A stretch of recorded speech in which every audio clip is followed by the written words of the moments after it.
Ladies and gentlemen, Chairman of the Council of America, Andreas Gluski.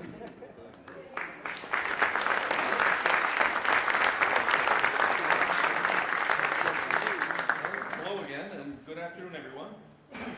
Now we come to one of the highlights of the program, a keynote address by the Vice President of the United States, the Honorable Michael Pence. Throughout the 49 years of the Washington Conference, we have hosted on many occasions the highest officials of the United States government. American presidents and vice presidents have addressed this forum to highlight strategic policies for the hemisphere and to underscore the critical importance of America's relations with its neighbors in the region. We are honored to continue this tradition today with Vice President Pence. It is no secret that Mike Pence is a proud Hoosier who hails from the great state of Indiana. He was elected to the U.S. Congress at the age of 40 and was re-elected 6 times to represent the people of Indiana on Capitol Hill. During his time in Congress, he served as chairman of the House Republican Study Committee and the House Republican Conference Chairmans, roles that focused on reducing federal spending and returning power to the state and local governments. In 2013, he was elected the 50th governor of Indiana. As governor, he oversaw the largest income tax cut in Indiana's history.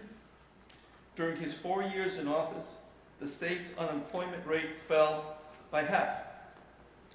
And when he ended his term, there were more Hoosiers at work than at any point in time in the state's 200-year history. President Donald Trump selected Vice President Pence as his running mate in July 2016. And on January 20th, 2017, he took the oath of office as the 48th Vice President of the United States of America. Vice President Pence's home state is referred to as the Crossroads of America because of its central location in the country's heartland. Mr. Pence, this conference in many ways sits at the crossroad of the Americas as a convening forum that addresses the most important policies that shape our hemisphere. As the theme of this year's Congress suggests, the Americas are undergoing a historic moment of disruption and transformation. Mr. Vice President, we're delighted that you're here with us today. Ladies and gentlemen, it is my honor to welcome to the 49th Washington Conference on the Americas, the Vice President of the United States of America, Michael Pence.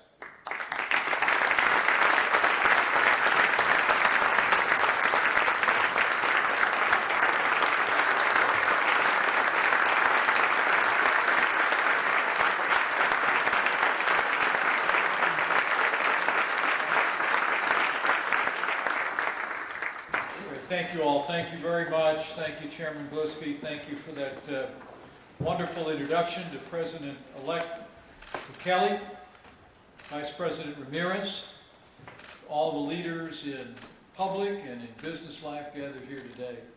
It is an honor to be here at the U.S. State Department at the crossroad of the Americas, the 49th Annual Washington Conference of the Americas. Thank you all for being here. And as I begin, let me bring greetings from a friend of mine and a great friend of all of those who cherish freedom across this hemisphere of freedom. I bring greetings from the 45th President of the United States of America, President Donald Trump.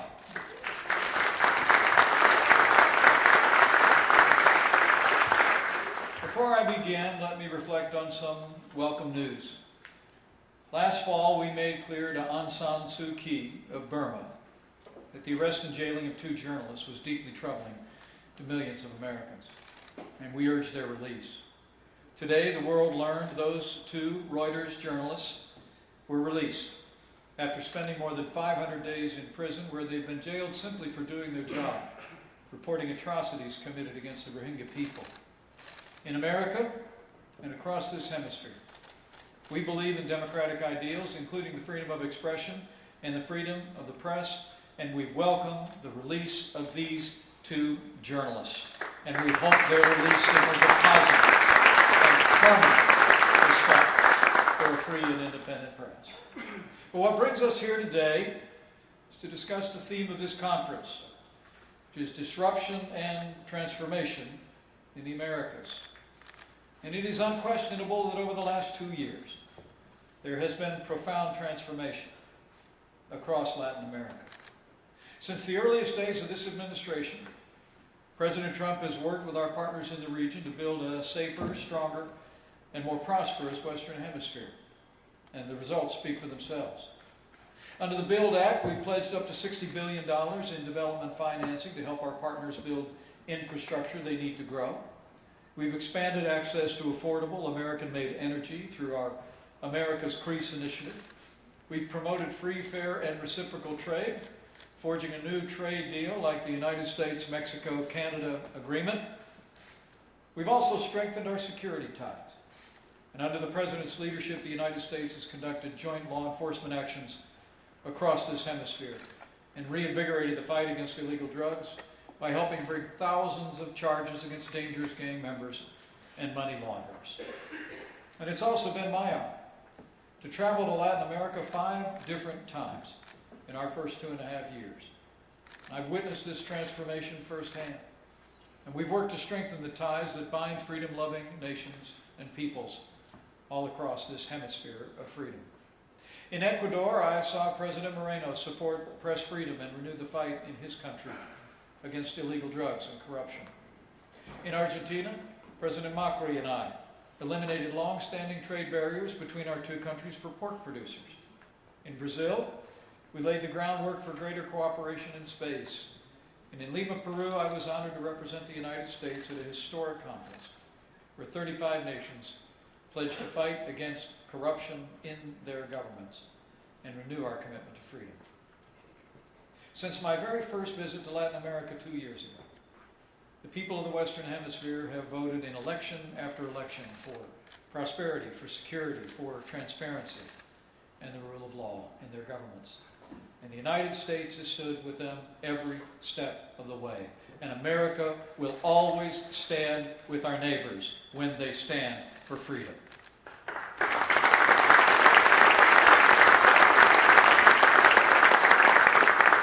As President Trump said in his first address to the United Nations, in his words, nations of the world must take a greater role in promoting secure and prosperous societies in their own regions. And as the largest trading partner and source of investment in the Western Hemisphere, that's exactly what America has done. As the President also promised, a new day is coming in Latin America, and so it is. Across the Western Hemisphere, socialism is dying, liberty and prosperity and democracy are being reborn right before our eyes. So there's been transformation over the last 2 years. But as we all know, there's been extraordinary disruption as well. And today, the single greatest source of disruption, the single greatest disruptor of peace and prosperity in the Western Hemisphere, has come from the regime of Nicolas Maduro in Venezuela and from their desperate attempts to cling to power. Venezuela's neighbors know better than anyone how hard it is to bring liberty to a land that has long lived under dictatorship. And today, the United States of America reaffirms our commitment to the Venezuelan people and to our partners in the region. We will continue to stand with the people of Venezuela until libertad is restored.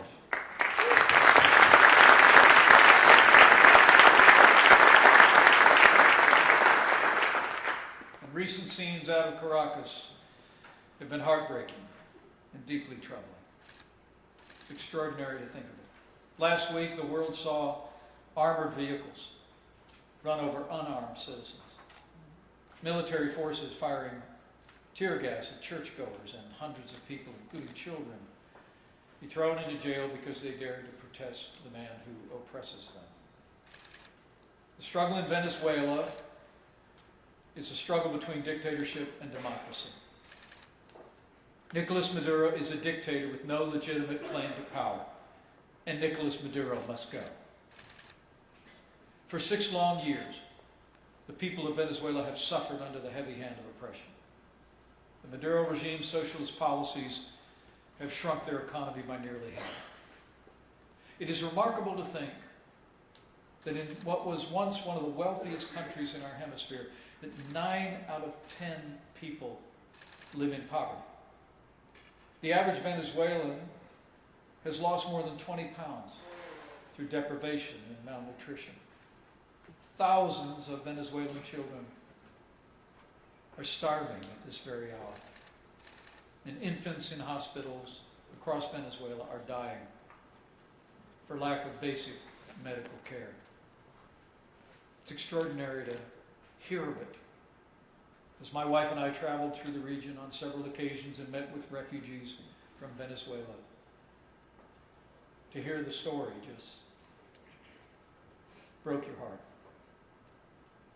I'll never forget in Manaus, Brazil, a father surrounded by his 3 small boys who looked me in the eye as his boys looked on and said that he finally decided to flee Venezuela because he described how hard it was the days that he had to come home and look at his boys and say, "We're not eating today." And as the translator repeated those words to me, the little boys nodded their heads, remembering those days. Or the grandmother, when we were in Colombia at a little church that had taken in thousands of Venezuelan refugees, told me that she finally fled Venezuela because her grandchildren were required to get up at 4 in the morning to go and claim a paper ticket so they could stand in line at 4 in the afternoon and turn the ticket in exchange for a single piece of bread. She said she'd had enough. She gathered up her 4 grandchildren and made the long journey to the west, the Colombia border. The impact on families, not real lives, some 3 million people that have fled the country. 1 million more by the end of the year projected. Are stories that the world needs to hear. And under Maduro's dictatorship, crime, violence, and lawlessness have also spread. We're told that thieves in Venezuela don't rob banks because with inflation at 1,000,000% a year, money is basically worthless. Instead, they rob restaurants for food. Vicious gangs and the notorious colectivos have turned the streets into war zones. And Venezuela now has the highest murder rate in the world. More than 70 people are murdered every single day. But the Maduro regime is not only a threat to the Venezuelan people. As we gather here today and we think of disruptions across our hemisphere, we must recognize it is also a threat to the peace and security of our region as well. The rising desperation in Venezuela has fueled a mass exodus, the likes of which we literally have never seen in the Western Hemisphere. As I said, more than 3 million Venezuelans have abandoned their beloved country, and it's estimated that millions more will follow in the days ahead. Venezuela is a failed state, and history teaches failed states know no boundaries. Drug traffickers, criminal gangs, terrorist groups seeking to destabilize the region and profit from the misery of the Venezuelan people every day. And while the Maduro regime has stood aside, as millions of its own people have fled in desperation, it's been more than eager to accept the aid and comfort of regimes in Iran and Russia and Cuba.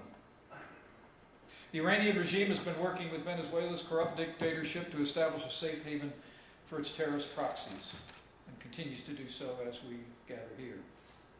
Last month, a high-level delegation from Iran's foreign ministry celebrated a very public launch of direct air service between Caracas and Tehran by Mahan Air, a blacklisted airline controlled by Iran's Revolutionary Guard Corps, which President Trump recently designated as a terrorist organization. And one of Maduro's top aides, a former vice president and currently the Interior Minister, Tariq el-Assami, is a drug runner and a money launderer. It partners with terrorist networks to bring Iran-backed terrorists into the country. And today, Hezbollah is working to extend its dangerous network throughout Venezuela and from there throughout our hemisphere.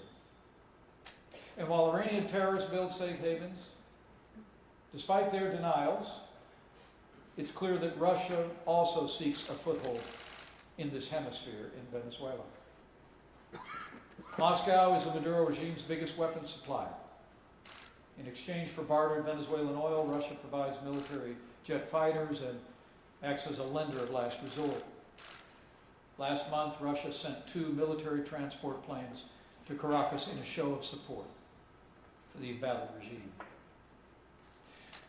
But no one has done more to support the corrupt Maduro regime than the communist leaders of Cuba.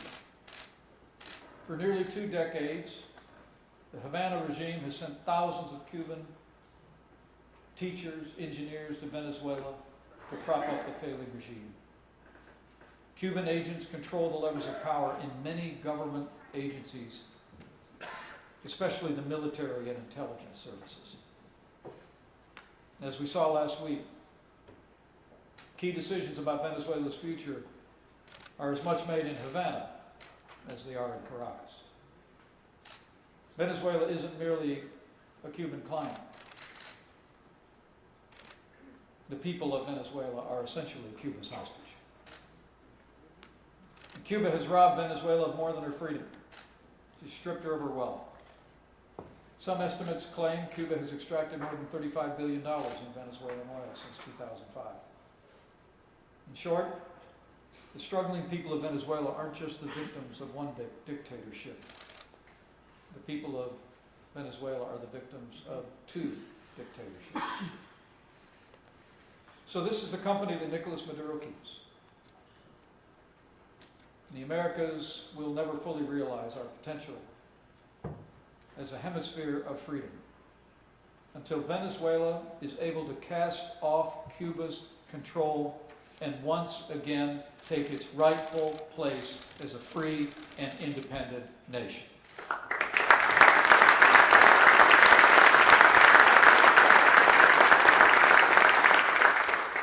But for all the suffering across the country in cities large and small, it is inspiring to see the Venezuelan people rising up. As President Trump said not long ago, the fight for freedom in Venezuela has just begun. 4 short months ago, after Nicolas Maduro was sworn into a second term stolen in a sham election, the National Assembly, the only duly elected body in Venezuela, exercised its power under the Constitution and recognized a new leader, interim President Juan Guaido. At President Trump's direction, the United States was proud to be the first nation on earth to recognize interim President Juan Guaido as the legitimate president of Venezuela, and now more than 50 nations around the world have joined us. And all across this Western Hemisphere, nations have been standing up to declare their support for President Guaido. 2 months ago, the Inter-American Development Bank voted to seat President Guaido's representative. Last month, the G7 foreign ministers issued a statement saying that the May 2018 presidential election lacked legitimacy and called on the Maduro regime, in their words, to, quote, restore the authority of the National Assembly. And the OAS, the oldest regional organization in the world, voted to stand with the Venezuelan people and recognize Guaido's government as the only true representative of Venezuela. As we gather here today, President Guaido is meeting with members of the National Assembly, some of whom have come under harassment by the National Guard and intelligence services. So let me take this opportunity to be very clear. The safety and security of President Juan Guaido and his family are a priority for the United States of America.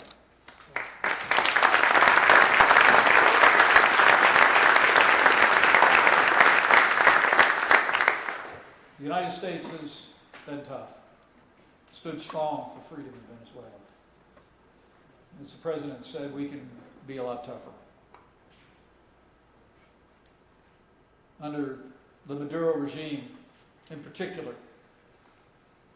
the Supreme Court of Venezuela has undermined its constitutional mandate. The Supreme Court was established to protect individual rights and the rule of law. But sadly, of late, it has become a political tool for a regime that usurps democracy, indicts political prisoners, and promotes authoritarianism. It is time for the Supreme Court in Venezuela to return to its founding purpose. If the Supreme Court of Venezuela does not return to its constitutional mandate to uphold the rule of law, the United States of America will hold all 25 of its magistrates accountable for their actions.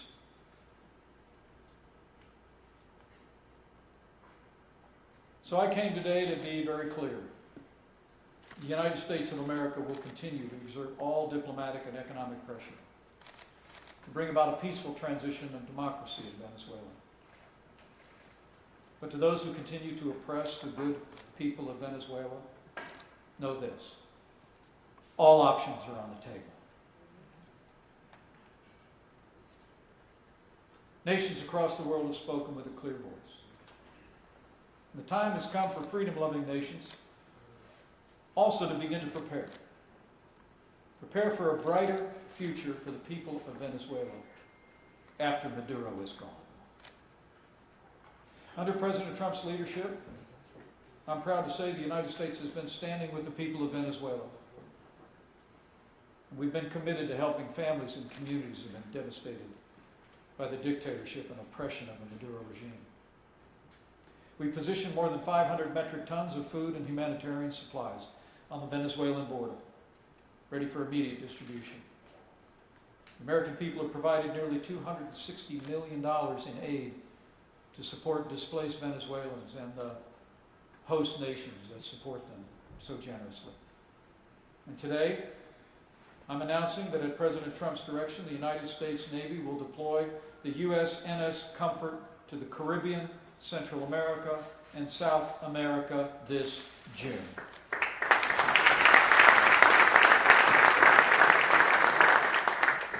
The Comfort will embark on a 5-month humanitarian mission to address the Venezuelan crisis.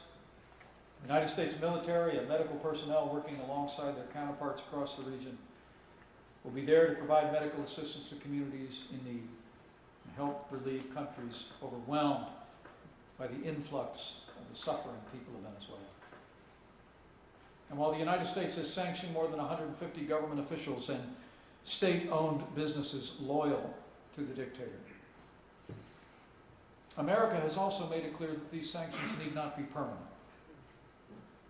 Just as the National Assembly has promised to provide amnesty to anyone who has not committed a war crime, so too the United States of America will consider sanctions relief for all those who step forward, stand up for the Constitution, and support the rule of law. Like General Manuel Christopher Figuera, the former chief of the Venezuelan intelligence service, who just last week broke ranks with the Maduro regime and rallied to the support of the Venezuelan Constitution and the National Assembly. In recognition of his recent actions in support of democracy and the rule of law, I am announcing today that the United States of America is removing all sanctions on General Manuel Christopher Figuera effective immediately. As President Guaido builds a brighter future for Venezuela, we hope the action that our nation is taking today will encourage others to follow the example of General Christopher Figuera and members of the military who've also stepped forward and taken a stand for the Bolivarian Constitution and libertad.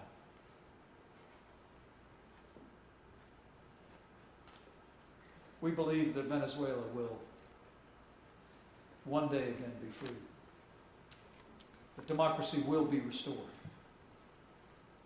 And once democracy is restored, the United States and the world community will not let a free Venezuela fail.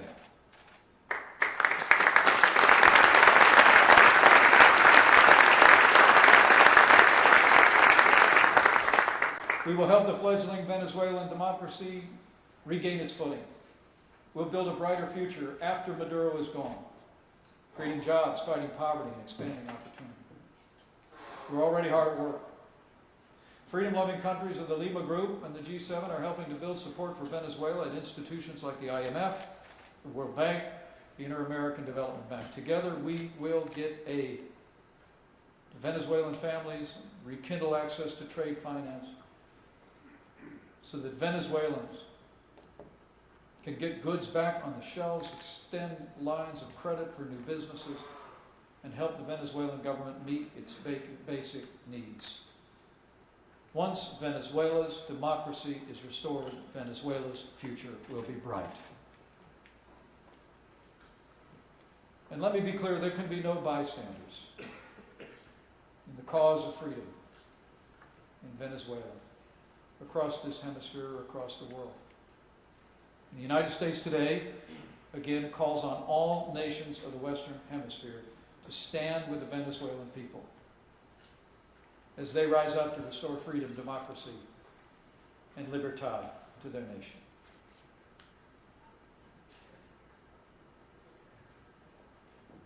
Freedom springs from the hearts of people all over the world. But as history records, it has always sprung in particular from the hearts of people here in the New World. And I believe with all my heart that freedom will continue to reign, not only across this land, but across this hemisphere of freedom. And Venezuela will one day be free. For in the words of Simón Bolívar, a people that loves freedom will in the end be free. So to all the people of Venezuela, on behalf of my fellow Americans, we say again, estamos con ustedes. We're with you. We will continue to stand with you and pray with you until your freedom is restored. And to the freedom-loving people in Venezuela, and all the good people gathered here and nations that are standing with them, just know, as you stand, as you march, as you go, you do not go alone. We are all with you. Freedom-loving people across this hemisphere are with you. And I also believe that the author of freedom is with you as well. For where the Spirit of the Lord is, there is freedom. That means when we labor for freedom, we make His work on this earth our own. And freedom always wins. So with faith in that great promise, gratitude to all who have joined us across this hemisphere of freedom in this great cause, and faith in the courage and strength of the Venezuelan people, and the generosity and ideals of the American people and all our allies, I believe with all my heart the day is coming soon when Venezuela will once more be free. We will see a new birth of freedom in this nation, in our hemisphere. And Venezuela will be a nation reborn to libertad. So help us God. Thank you very much.